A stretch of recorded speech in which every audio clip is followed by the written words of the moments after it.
I can't believe it. It's Move by Move episode number 25. It's been a crazy journey. We increased our rating. We're close to be hitting 2300. And in this episode, we'll find our opponent. Again, I'll explain you my thinking process throughout the game. Let's go. Alright, and we found our opponent very quickly. Opponent from France. Let's go e4. Advancing the pawn in the center and expect maybe the French. He goes e5. And now let's maybe play our center gambit variation. So it's not really a gambit, but it's like not the line that I'm kind of proud of. But still, if black are not familiar with it, or if they don't know theory, they might get in a lot of trouble. And I try to basically teach you how to do it. So e4, d4, queen retreats back to e3, and you might ask, Bromka, what's the idea? I have played multiple games on over the board. At some point, it became very tough to play this with white in classical chess against stronger players, because generally they would prepare for you and you will get no advantage, nothing. So as a surprise opening in some games, it might work out, but of course not in a very serious OTB game.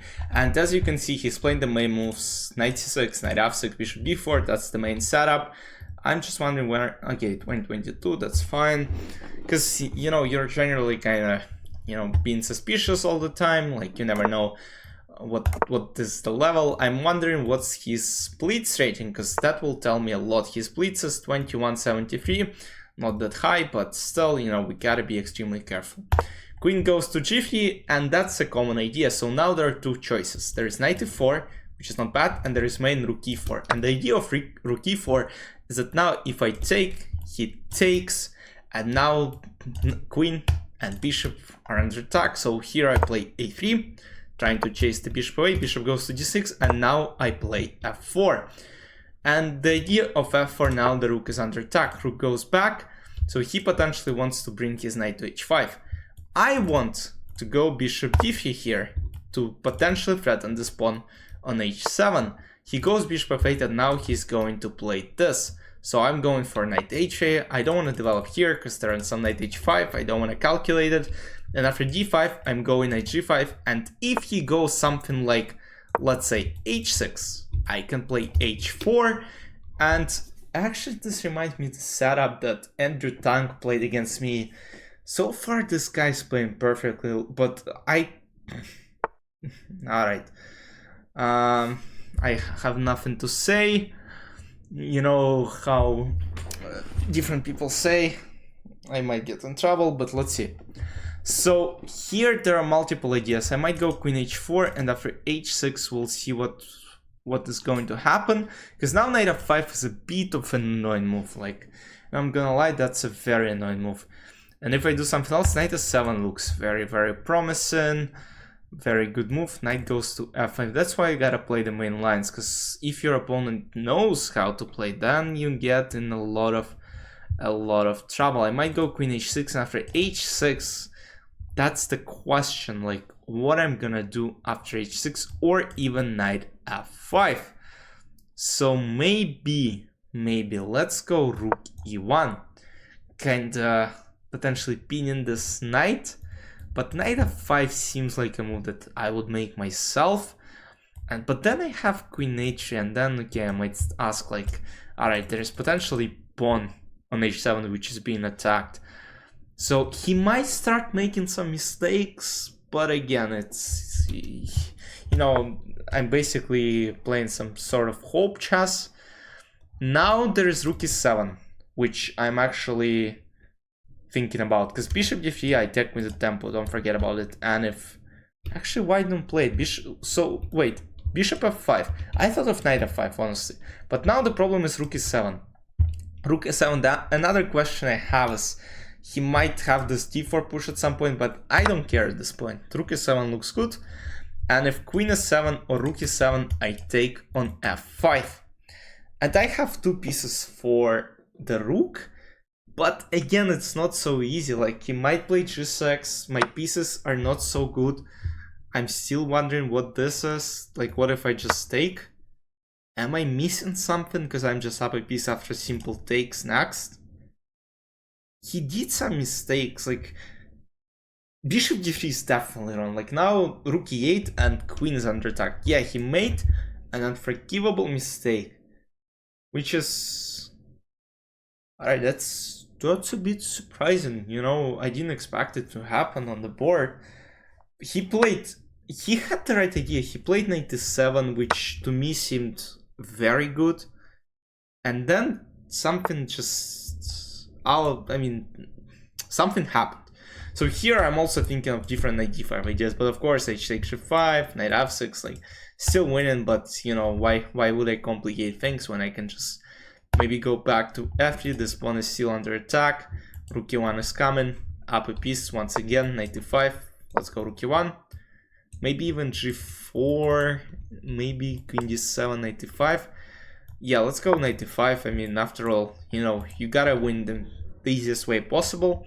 And the easiest way possible I see here specifically is g4, g5, and just launch an attack on the king side. Bishop e5 I just take, and if knight g4 I go e6, and I don't think this king will survive here for a long time, because the attack is just too strong. I have all the pieces. Yeah, this knight is not working so far, but I don't think we'll need it. He goes queen a5. Not sure if the idea is to sack, but even if he sacks, like I just go b takes a3, queen a3, king b1, queen b4, king a1, queen a3, knight a2. No more checks, he has to trade more pieces. Yes, takes, queen a3, again, might even go king d1. That's the point as well. But king b1 seems very nice as well. King a1, knight e4, yeah, I mean there is no chance. Knight a2 goes next, queen b4, king a1, queen a3, knight a2, up 2 pieces. We will be sitting at 22.96, very close to our 2300 goal, and it took us a lot of time, as you might actually see. I don't remember the exact rating we started with in this series. You can go the first video and let me know. I think it was about 22:30 maybe. But yeah, it definitely took a while, like 25 episodes, 25 separate games. Like we lost some, we won some, and you know, it's been a great journey so far. I really enjoyed explaining you, analyzing stuff, and this game will be definitely exciting to see and to analyze. Now knight goes to a2, and the problem is this queen is under attack. He has to trade, and now I take simple with my pawn.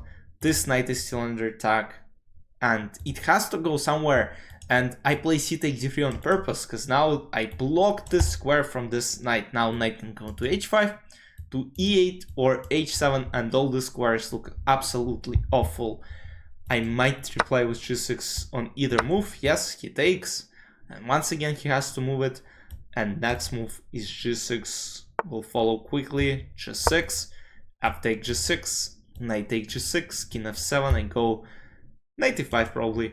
And despite him having so many pawns, I have too many pieces on the board, and this should result in my win. But again, you never know. He should take. Let's pre-move it. King f7. Oh, but now the thing is, once rook enters the 7th rank, it's over. Just because he just shouldn't have allowed that. I mean, it would have happened anyways, but it just happened so quickly, and now he has nothing to fight. And yeah, rook b8, bishop f4, rook e8, I take on b7, one check, king b2, rook e2, king b3, rook h2. Yeah, I might take the pawn, but I go knight b4, knight c6, knight c7, and just try to checkmate him with my knights. And it's gonna be over. He's thinking, but there is nothing to think about really. The resignation should follow shortly. Goes king h7. Why I don't just move knight d5, or instead even knight h4, which is simple, very simple idea to jump with my knight to f5 square, maybe even bishop c3 to attack the knight on f6 square, and also targeting this g7 pawn as well. Knight h5, I go knight f5, and this becomes a serious problem. Now again, putting extra layer of attack on g7 pawn. This should result in his quick loss here. Let's see, but I'm very excited. 22.96. We're about to, be 2300 finally.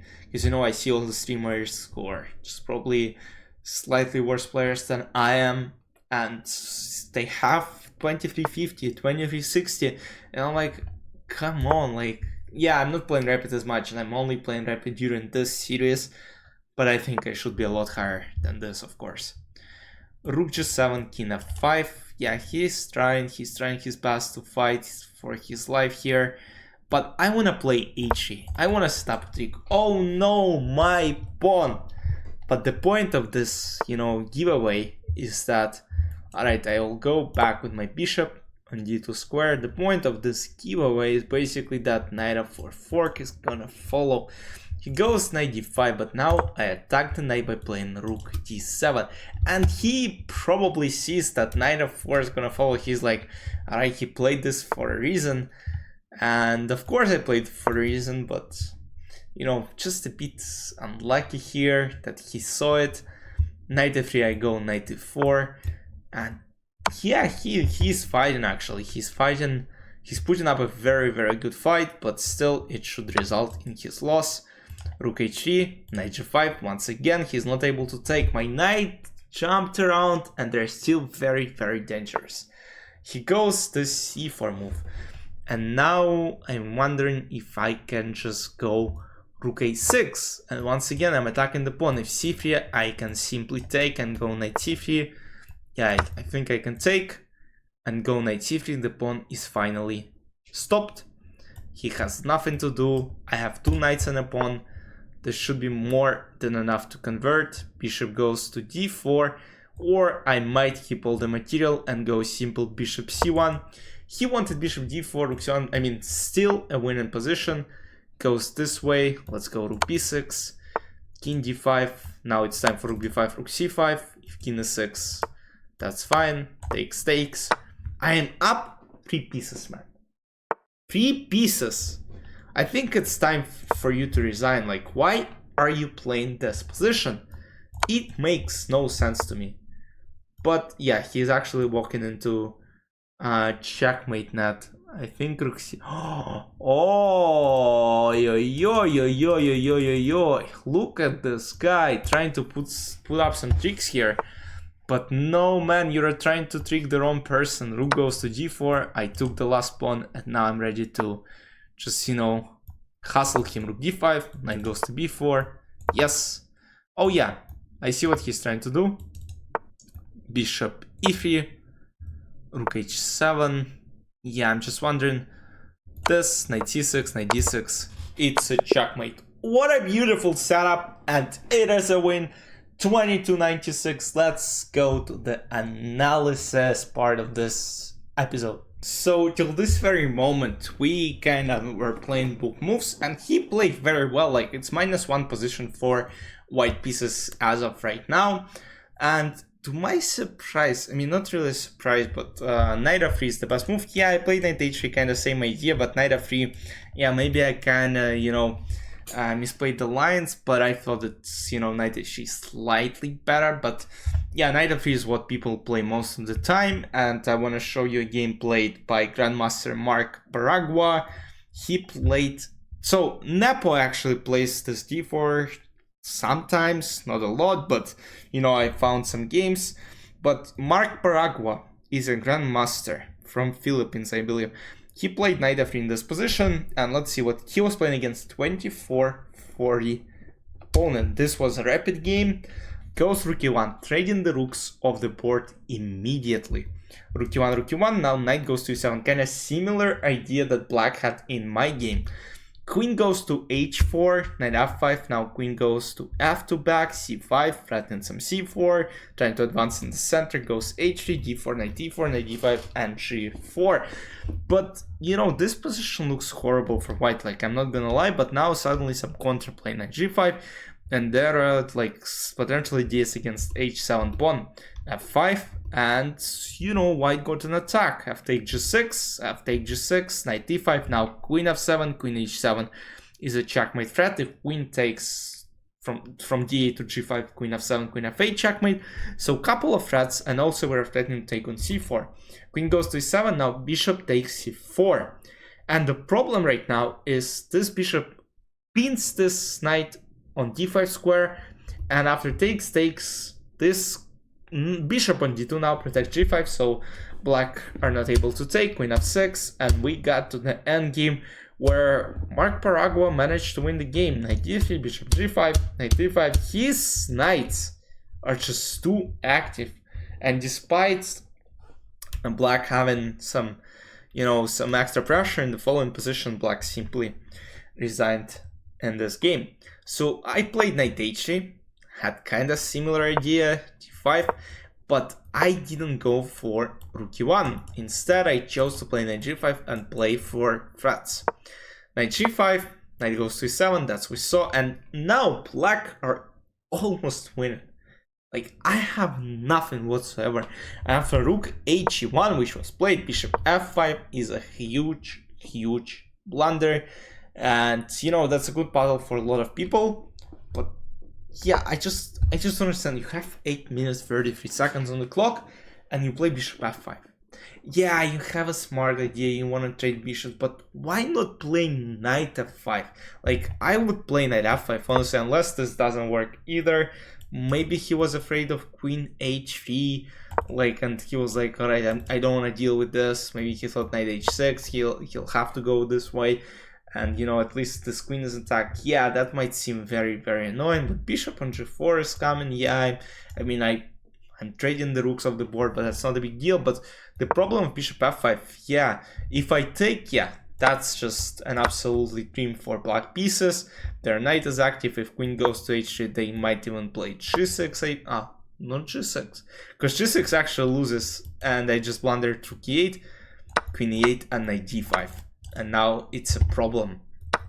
So yeah, there are still some possibilities to blunder, but yeah, actually, what would have happened? Like queen d7 now, rook e5, and now there are some pins, g6, and again there is knight d5. So it's not so easy, he even could have blundered here.